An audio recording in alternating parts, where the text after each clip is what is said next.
Hayes stood on the observation deck of the human settlement on Mars, looking at the stars above. He was a commander in the Human Defense Force, but his work felt small compared to what was happening in space. They had arrived 3 months ago with a proposal. They wanted to make peace with Earth.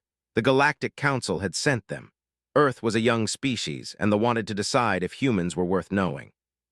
Did not trust they looked like tall, blue-skinned beings with 4 arms and cold eyes. They said humans were dangerous because Earth was a harsh world. They called Eartha. Humans had survived wars, famine, and disease. The thought this made humans brutal, knew something different. It made humans strong in ways they could not understand. The peace talks were happening in the main diplomatic center, 2 hours from where stood. He was not part of those talks. He was just a soldier. A good soldier followed orders. A good soldier did not question the decisions of commanders and politicians. Was thinking about his sister, Anna, who had died in a war when he was young. She had taught him that courage meant doing the right thing even when it was hard, even when nobody was watching. Then the alarm sounded. Red lights flashed across every screen in the settlement. Heard the sound of the emergency broadcast system cutting through the normal communications. His heart moved fast. A ship was falling from the sky. Not a human ship, a ship. The diplomatic shuttle that had carried the delegation to the surface was losing control. The pilot was screaming something in the language, then the voice cut off. Did not think about it, he ran. He got into a ground vehicle and drove toward where the shuttle would land. People were shouting at him to stop. His commander was ordering him to wait for official instructions. Ignored them all. His hands were steady on the steering wheel. The shuttle came down hard, saw it from 3 kilometers away. Fire and smoke rose into the Mars sky. The impact crater was large and deep. Metal was burning. The shuttle was broken into pieces. Parked his vehicle and ran toward the wreckage on foot. The heat from the fire was intense. He covered his face with his uniform sleeve and moved forward. Nobody had come to help. Nobody had been ordered to come. He heard movement inside the broken shuttle. Someone was still alive. Pushed through the twisted metal. His hands were cut and bleeding. He did not notice the pain. Deep inside the shuttle, he found her. The princess lay trapped under a metal beam. Her blue skin was pale. Blood covered one side of her face. She was unconscious. Her 4 arms hung limp. Had never heard of a princess being part of the peace delegation. This was not someone unimportant. This was someone with real power. Saving her would change everything. Saving her would also get him killed if his superiors found out. He lifted the metal beam. His muscles burned with the effort. The princess was heavy, but he was strong. He pulled her free and carried her out of the burning shuttle. Behind him, the shuttle exploded. Fire pushed forward and he fell to the ground, shielding the princess with his body. Hot metal flew past them. When it was over, picked her up again and kept moving. He did not take her to the medical center. If he did that, she would be reported. The Galactic Council would come. There would be questions and investigations. Maybe they would blame Earth for the crash. Maybe they would use it as an excuse to deny humanity's place in the galactic community. Took her to the old mining station, 15 kilometers from the settlement. It was abandoned and forgotten. Nobody went there anymore. He put her on a clean metal table and looked at her injuries. The beam had broken 2 of her arms. Her left side was badly burned. Blood was still flowing from a cut on her head. Had some medical training, but not much. He had the basic supplies that were kept in the emergency station. He cleaned her wounds with shaking hands. He set the broken arms as straight as he could. He covered the burns with the best medicine he had. He gave her water when she started to wake up, but she did not drink it. He sat by her side all night. The princess did not wake up. Her breathing was slow and weak. Knew what he had done. He had broken every law of the peace agreement. If they found out that he had hidden her, they would demand his death. If the human government found out that he had done this without permission, they would call him a criminal. He thought about his sister Anna. She would have done the same thing. She would have saved someone who needed saving, and she would not have worried about the consequences. The next morning, the princess opened her eyes. She looked at for a long time without saying anything. Her blue eyes were confused. She tried to move and gasped with pain. "Do not move," said in simple words. "You are hurt, you crashed." The princess stared at him. She saw his human face, his brown skin and dark eyes. She saw the cuts on his hands from the burning metal. "You saved me," she said. Her voice was weak but clear. Yes, said. Why would you do this? The princess asked. You are human. The council says your kind is dangerous. They say you are not civilized. Thought about how to answer. He thought about his sister. He thought about all the things humans had suffered through and overcome. Because you needed help, he said. That is reason enough. The princess closed her eyes again, but she did not sleep. She was thinking about something. She was thinking about a human who had risked everything for her, a being from a species that the whole galaxy thought was not worth saving. 3 days passed. The princess, whose name was Ara, grew stronger each day. Her broken arms were healing slowly. The burns on her skin were getting better. Brought her food and water. He changed her bandages. He spoke to her in simple words so she could understand. Ara watched him carefully. She watched how he moved and how he treated her. She had never been close to a human before. The government had told her that humans were primitive and dangerous. But this human was gentle.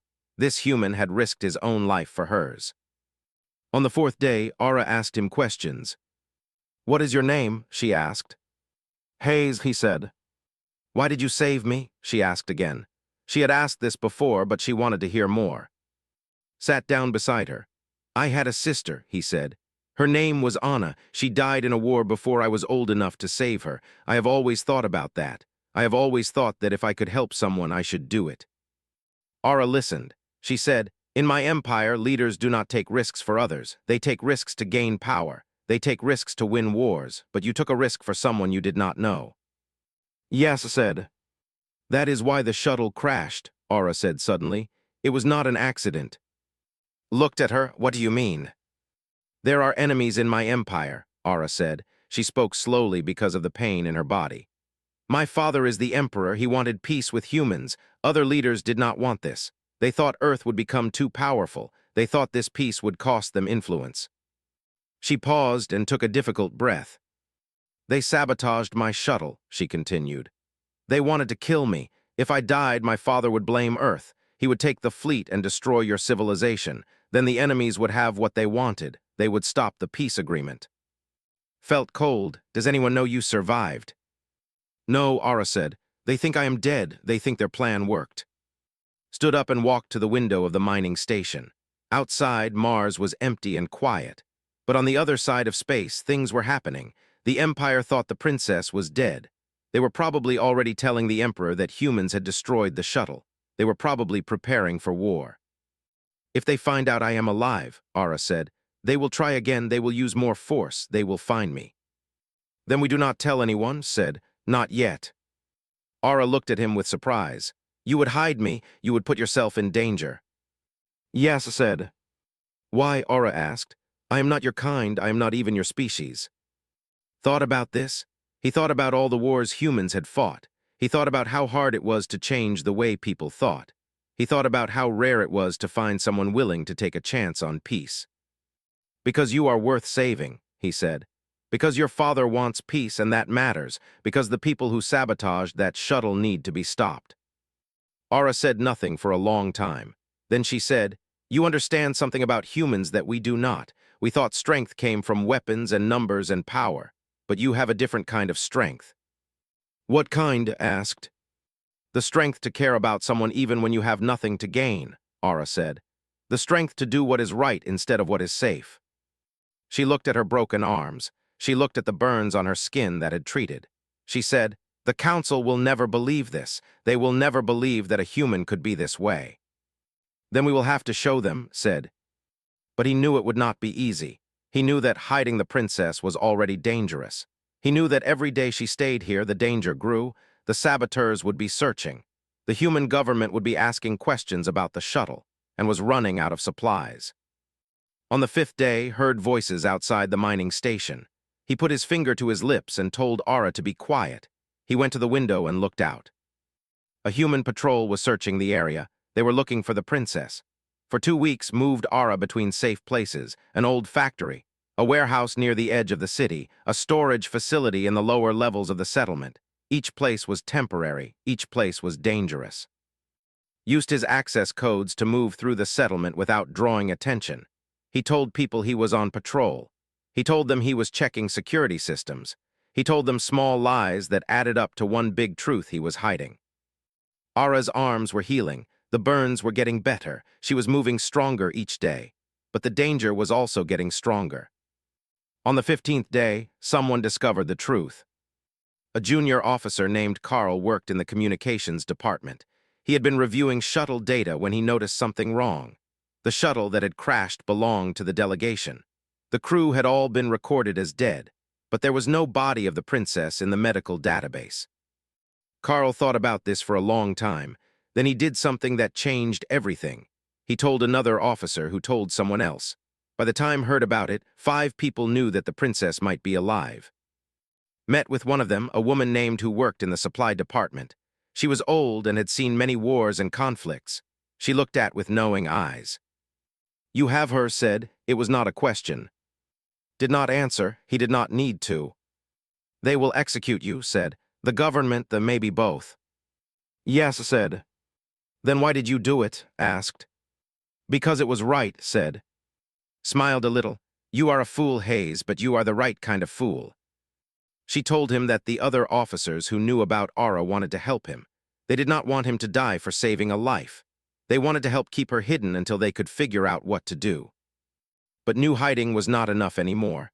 The truth would come out. It always did. And when it did, Earth would look like it had lied to the Galactic Council. Earth would look like it was hiding something. Made a decision.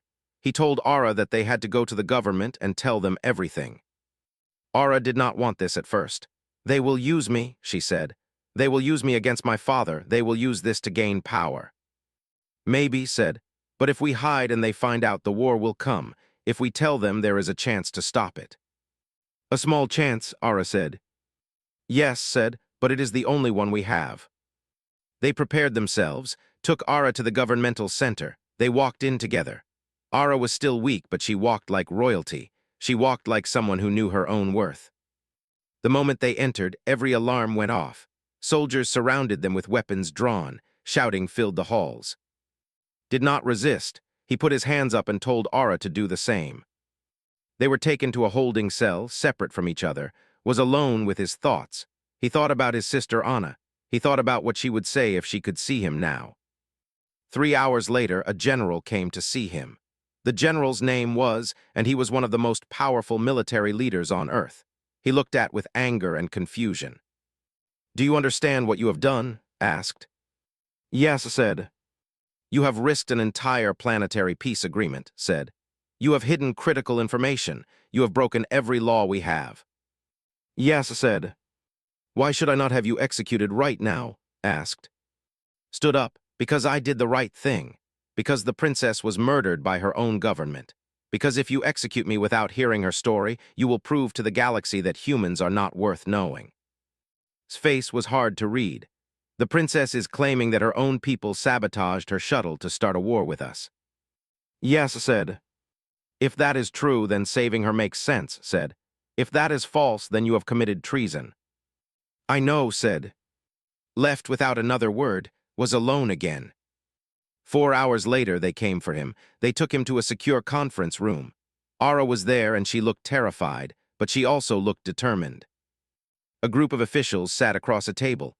They looked at both of them with hard eyes. "The princess has told us her story," an official named said. "We have no way to verify it. We have no evidence. You have simply told us a story, and we are supposed to believe it enough to risk a war." "Yes," Aura said. Her voice was strong. "You must believe me because I am here. I am alive because Hayes risked his life to save mine. That is the evidence. That is what matters." She stood up even though it caused her pain. She said, "In my empire, no one would do this. In my empire, a human life has no value, but valued my life even when he knew it could destroy him." Aura looked at, she said, "I am going to return to my father. I am going to tell him that humans saved me. I am going to tell him that his daughter is alive because of human courage.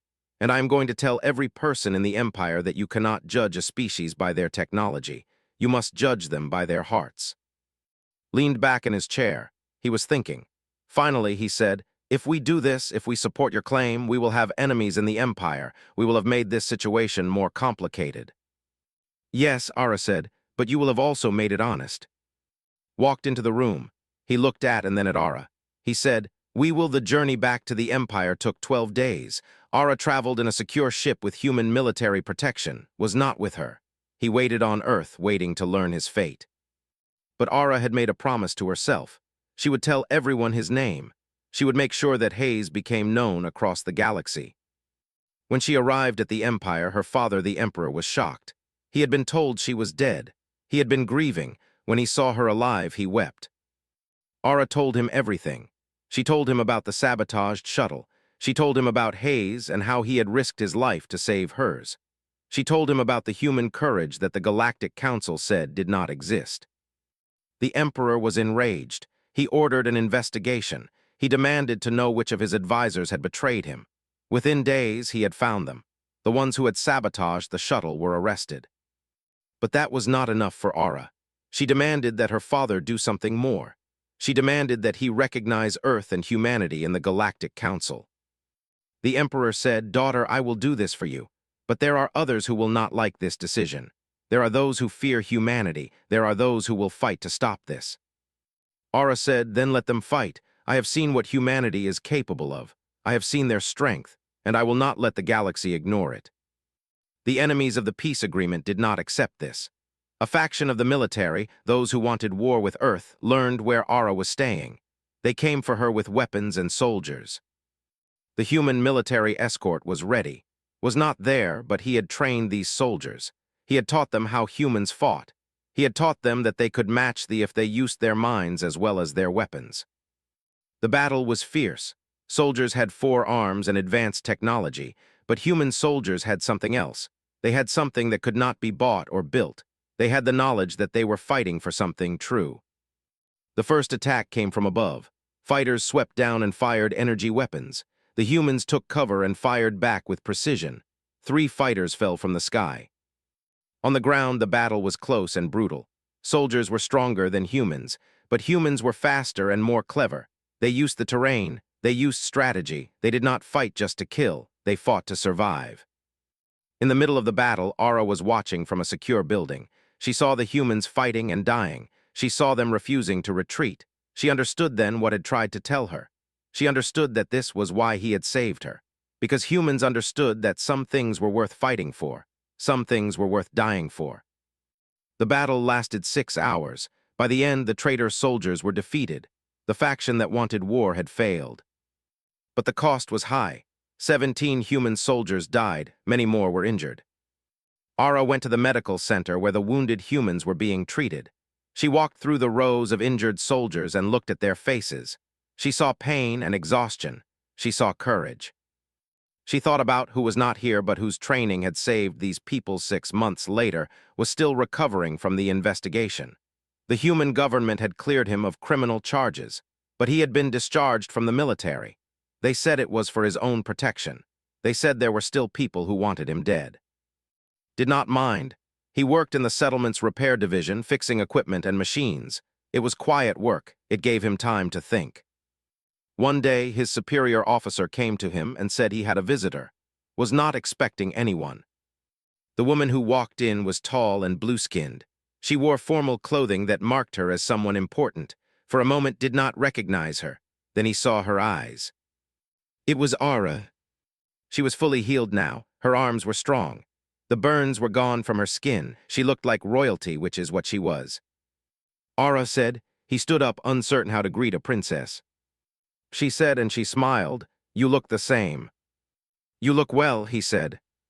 "I am," she said. "I have come to bring you something." She handed him a document. It was an official proclamation from the Empire and the Galactic Council. Read it carefully.